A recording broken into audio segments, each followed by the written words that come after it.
কর্মসূচি শুরু করেছেন মেডিকেল কলেজ ও হাসপাতালের ইন্টার্ন চিকিৎসকরা। রাজশাহীতে বেলা 12টা থেকে এই কার্যক্রম শুরু হয় বলে জানান রাজশাহী মেডিকেল কলেজ হাসপাতালের ইন্টার্ন চিকিৎসক পরিষদ সভাপতি। জানান 5 দফা দাবি না মানা পর্যন্ত এই কার্যক্রম চলবে। এদিকে সকাল 8টা থেকে কমপ্লিট শাটডাউন শুরু করেন চট্টগ্রাম মেডিকেল ইন্টার্ন চিকিৎসকরা। বগুড়াতেও একই দাবিতে মহাসড়ক অবরোধ ও বিক্ষোভ করে শহীদ জিয়াউর রহমান মেডিকেল কলেজ ও হাসপাতালের ইন্টার্ন চিকিৎসক ও শিক্ষার্থীরা। আগামী 25 ফেব্রুয়ারির মধ্যে এমবিবিএস বিডিএস ছাড়া চিকিৎসকের স্বীকৃতি দেওয়া বন্ধ, জনবল সংকট নিরসনে দ্রুত 10,000 চিকিৎসক নিয়োগ সহ 5 দফা বাস্তবায়ন না করলে কঠোর কর্মসূচির ঘোষণা দেন তারা। স্বাস্থ্য আমাদের মৌলিক অধিকার, সেই মৌলিক অধিকার যেন ক্ষুণ্ণ না হয়, তাই আজকে আমরা এখানে 5 দফা দাবি নিয়ে এসেছি। হচ্ছে ম্যাটস ডিএমএফ ওনাদেরকে ডাক্তার নামের আগে ডাক্তার লেখার সুযোগ দিছে এবং ফ্রিলি চেম্বার করার প্রেসক্রিপশন লেখার সুযোগ দিছে।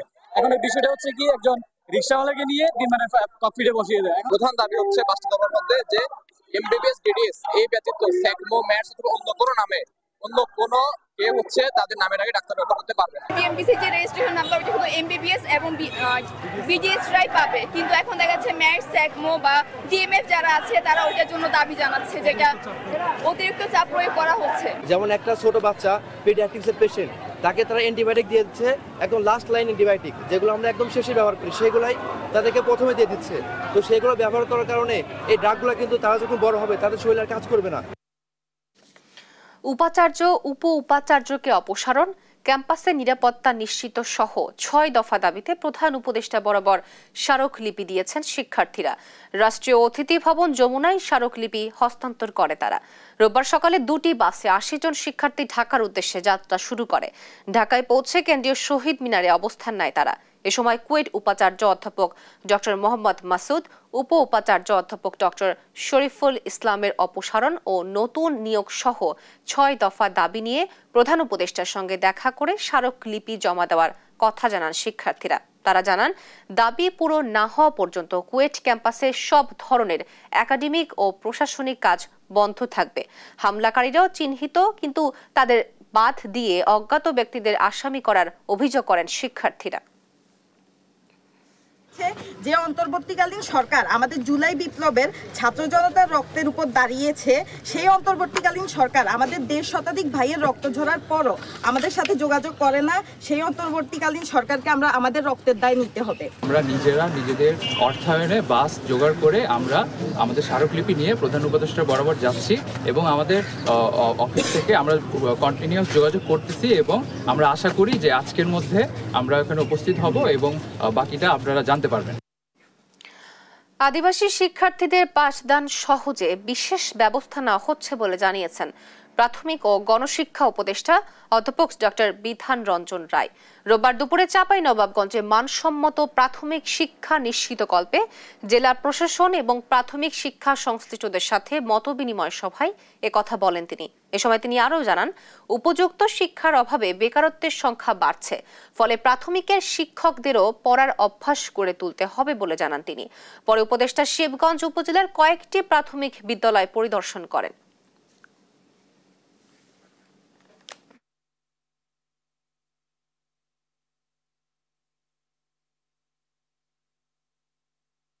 আমরা এটার জন্য ডিজিটাল ক্লাসের ব্যবস্থা তৈরি করছি, আমরা লেকচার তৈরি করছি যেগুলো একজন যারা এই বিষয়ে জানেন তারা সুন্দর সুন্দর লেকচার দেবেন, এই বইগুলোর উপরে টোটাল ক্লাস করবেন এবং যেটা স্টুডেন্টরা দেখে দেখে শিখতে পারবে এবং টিচাররাও দেখে দেখে শিখতে স্টুডেন্টদের সাহায্য করতে পারবে। আমাদের শিক্ষকদের পড়ার অভ্যাস গড়ে তোলা দরকার।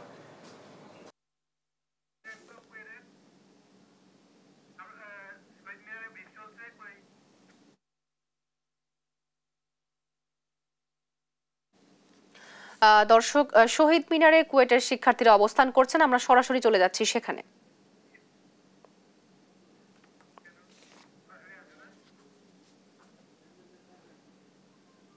আমরা নিরাপদ থাকবো এবং আমি আরেকটা জিনিস পরিষ্কার করতে চাই, সেটি হচ্ছে যে আমরা এখন কিভাবে এসেছি, আমরা প্রশাসনের সাথে কথা বলেছি, প্রশাসন আমাদেরকে প্রতিশ্রুতি প্রতিশ্রুতি দিয়েছে আমাদেরকে পুরোটা রাস্তায় প্রোটেকশন দিয়ে আসবে, এবং এইভাবেই আমাদেরকে প্রোটেকশন দিয়ে আনা হয়, এবং প্রশাসনই আমাদেরকে এভাবে বলেছে যে আমরা এখানে অবস্থান করলে তাদের জন্য ভালো হয়, এবং আমরা সেভাবে সহযোগিতা করেছি। আমরা চাই না কোনো ধরনের জনদুর্ভোগ হয়। ধন্যবাদ।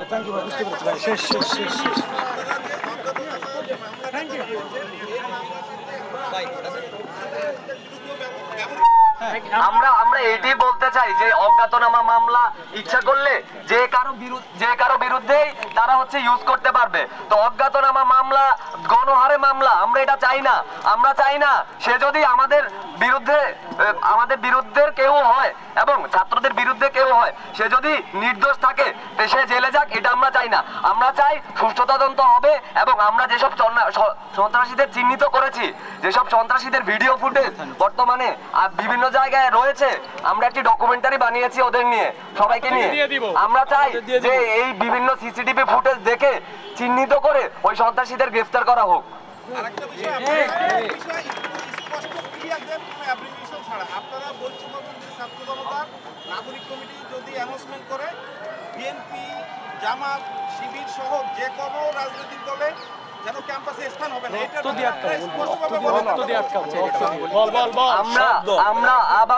আমরা আগেও বলেছি, আমরা আবারও বলে দিতে চাই, আমাদের ক্যাম্পাসে যদি কোনো ধরনের ছাত্র রাজনীতি আবার ফেরত আসার চেষ্টা করে, ছাত্র রাজনীতির দালালরা আবার ফেরত আসার চেষ্টা করে, আমরা 5000 শিক্ষার্থী জীবন দিয়ে হলেও সেটা প্রতিরোধ করব।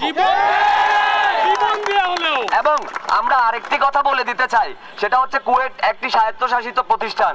কুয়েটের ছাত্ররা 5000 ছাত্র মিলে যখন সর্বসম্মতি করে সিদ্ধান্ত নিয়েছে যে ছাত্র রাজনীতি কুয়েট ক্যাম্পাসে থাকবে না, তার মানে কুয়েট ক্যাম্পাসে ছাত্র রাজনীতি থাকতে পারে না। এবং এটিও ক্লিয়ার করে দিতে চাই, রাজনীতি সকলের সাংবিধানিক অধিকার। যদি অন্যান্য ক্যাম্পাসে শিক্ষার্থীগণ তারা সিদ্ধান্ত নিয়ে থাকে সর্বসম্মতিক্রমে যে তাদের ক্যাম্পাসে ছাত্র রাজনীতি থাকবে কি থাকবে না, তো সেটা তাদের সিদ্ধান্ত। আমরা তাদের সিদ্ধান্তকে সম্মান জানিয়ে বলতে চাই, আমরা আমাদের ক্যাম্পাসে ছাত্র রাজনীতি চাই না। কুষ্টিয়ায় জমি জমা নিয়ে বিরোধের জেরে আতিয়ার খান নামের এক কৃষককে গলা কেটে হত্যার অভিযোগ উঠেছে স্থানীয় আওয়ামী লীগের নেতাকর্মীদের বিরুদ্ধে। পরিবারের দাবি, দীর্ঘদিন ধরে স্থানীয় আওয়ামী লীগ নেতাদের সাথে জমি জমা নিয়ে বিরোধের জের ধরেই পরিকল্পিতভাবে হত্যা করা হয়েছে কৃষক আতিয়ারকে। এই হত্যাকাণ্ডের সাথে জড়িতদের দৃষ্টান্তমূলক শাস্তি চায় তারা। তবে পুলিশ বলছে, সঠিক তদন্তের মাধ্যমেই আইনের আওতায় আনা হবে প্রকৃত অপরাধীদের। ইরফান আনার ক্যামেরায় কুষ্টিয়া থেকে নাহিদ হাসান তিতাসের রিপোর্ট। গত 17 ফেব্রুয়ারি কুষ্টিয়া সদর উপজেলার কাঞ্চনপুর গ্রামের একটি মাঠ থেকে কৃষক আতিয়ারের রক্তাক্ত গলাকাটা মরদেহ উদ্ধার করে কুষ্টিয়া সদর থানা পুলিশ। মরদেহর শরীরের বিভিন্ন অংশে ছিল ধারালো অস্ত্রের আঘাত। তবে এ হত্যাকাণ্ডটি কে বা কারা কি কারণে ঘটিয়েছে তা সুনির্দিষ্ট না হলেও প্রাথমিকভাবে পুলিশের ধারণা পূর্ব পরিকল্পিতভাবেই ঘটেছে এ হত্যাকাণ্ড। তবে কৃষক আতিয়ারের পরিবারের দাবি, দীর্ঘদিন ধরে স্থানীয় কৃষক লীগ নেতা সোহেল রানা, আমজাদ আজাদ ও ছাইদুরের সাথে জমি জমা নিয়ে বিরোধের জের ধরেই পূর্ব পরিকল্পিতভাবে বাড়ি থেকে ডেকে নিয়ে হত্যা করা হয়েছে আতিয়ারকে। জমি জমাটা এটাই মেন সমস্যা। যখন জমি জমা নিয়ে এটা অনেক বড় সমস্যায় দাঁড়ায় গেল, ওরা আমার বাড়িতে এসে সরকি দেয়, তারপরে ইট পাটকাল সব কিছুই ছোড়াছুড়ি করে। এই সোহেল রানা, আমজাদ আজাদ আরো শরীফ ইরাই দিয়ে করেছে, জমিতে বিরোধী চলতেছিল একের পর এক, এই জন্য তারা এরকম করেছে। তারপরে কিছুদিন আগে আমার বাবার একটা বাড়ি ঘর ছিল, সেই ঘরটা কিছুদিন আগে পেট্রোল দিয়ে আগুন ধরে পুড়া দিয়েছে। প্রশাসন থেকে যারা আছে, আমাদের সরকার আছে, তাদের কাছেও আমাদের দাবি তারা যেন আমাদের এই সুষ্ঠু বিচারটা করে দেয়। এদিকে কৃষক আতিয়ারকে কে বা কারা হত্যা করেছে তা নিয়ে এলাকায় সৃষ্টি হয়েছে ধ্রুমজাল। স্থানীয়রা বলছেন, এ হত্যাকাণ্ডে অনেক নিরপরাধ মানুষকেই ফাঁসানোর চেষ্টা চলছে। তাই তদন্ত সাপেক্ষে প্রকৃত আসামিদের আইনের আওতায় আনার দাবি তাদের। আমরা তদন্ত করেন, দেখেন যে সিআইডি লাগা, আপনারা দেখেন যে ঘটনা সত্য কি মিথ্যা। আমরা যদি মারি থাকি আমরা জেল খাটবো। মামলা আমাদের প্রতিপক্ষ হিসাবে আমাদের উপর চাপা দেওয়া হচ্ছে, কিন্তু আমরা এ ব্যাপারে কিছুই জানি না। এটা একটা সঠিক বিচার হোক, এটাই আমরা চাচ্ছি। আর পুলিশ বলছে এ ঘটনায় ১৯ জনকে আসামি করে একটি হত্যা মামলা দায়ের করা হয়েছে কুষ্টিয়া সদর থানায়। তদন্ত সাপেক্ষে প্রকৃত আসামিদেরকেই আনা হবে আইনের আওতায়। সঠিক বিষয়টা কোন দিকে যাবে এই কারণে আমরা বিভিন্ন আঙ্গিকে আমরা তদন্ত অব্যাহত আছে। এর সাথে আমাদের মানে সাইবার টিম থেকে শুরু করে আরো সবাই কাজ করতেছে। নিহত আতিয়ার উজানগ্রাম ইউনিয়নের শ্যামপুর দুর্বাচারা গ্রামের ঝড়ুখার ছেলে। তিনি দীর্ঘদিন ধরে এই গ্রামে নানা বাড়িতে পরিবার সহ বসবাস করতেন। নাইদা সান্তিতাস, দেশ টিভি, কুষ্টিয়া। আশুলিয়ায় গ্যাস সিলিন্ডার বিস্ফোরণে দগ্ধ হয়েছে শিশু সহ ৩ জন। রোববার সকালে আশুলিয়া দুর্গাপুর চালাবাজার এলাকায় একটি দোতলা বাড়ির নিচতলার একটি ফ্ল্যাটে এ দুর্ঘটনা ঘটে। স্থানীয়রা জানায়, রান্নার কাজে এলপি গ্যাস ব্যবহার করতেন এই পরিবারটি। সকালে রান্নার উদ্দেশ্যে চুলা জ্বালাতে গেলেই এই ঘটনা ঘটে। গ্যাস লিকেজ থেকে এ ঘটনা ঘটতে পারে বলে ধারণা তাদের। পরে দগ্ধদের উদ্ধার করে প্রথমে স্থানীয় হাসপাতালে ও পরে ঢাকার জাতীয় বার্ন ইনস্টিটিউটে নেওয়া হয়। দগ্ধদের মধ্যে 5 বছরের শিশু তানহার শরীরের 91%, বাবা জাহাঙ্গীরের শরীরের 80%, তার স্ত্রী 33% দগ্ধ হয়েছে বলে জানায় চিকিৎসক। চাঁদপুরে কিন্ডারগার্টেন থেকে বৃত্তিপ্রাপ্ত কৃতি শিক্ষার্থীদের সংবর্ধনা প্রদান করা হয়েছে। রোববার দুপুরে ফরিদগঞ্জ উপজেলা অডিটোরিয়ামে বাংলাদেশ কিন্ডারগার্টেন অ্যাসোসিয়েশন ফরিদগঞ্জ শাখা কর্তৃক শিক্ষার্থীদের এই সংবর্ধনা প্রদান করা হয়। এ সময় বৃত্তিপ্রাপ্ত 230 জন শিক্ষার্থীর হাতে ক্রেস্ট, সনদপত্র ও এককালীন বৃত্তি অনুদান তুলে দেন অতিথিরা। বাংলাদেশ কিন্ডারগার্টেন অ্যাসোসিয়েশন ফরিদগঞ্জ শাখার সভাপতি মোহাম্মদ রেজাল করিম মাসুদের সভাপতিত্বে অনুষ্ঠানের প্রধান অতিথি হিসেবে বক্তব্য রাখেন মকবুল স্মৃতি সংসদের প্রতিষ্ঠাতা সভাপতি লায়ন ফখরুল আহমেদ ফয়সাল।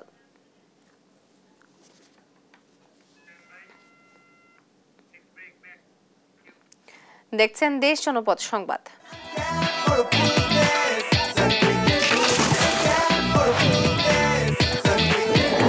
আনক্যাপ করো ফ্রুটনেস, সানকুইকের গুডনেস।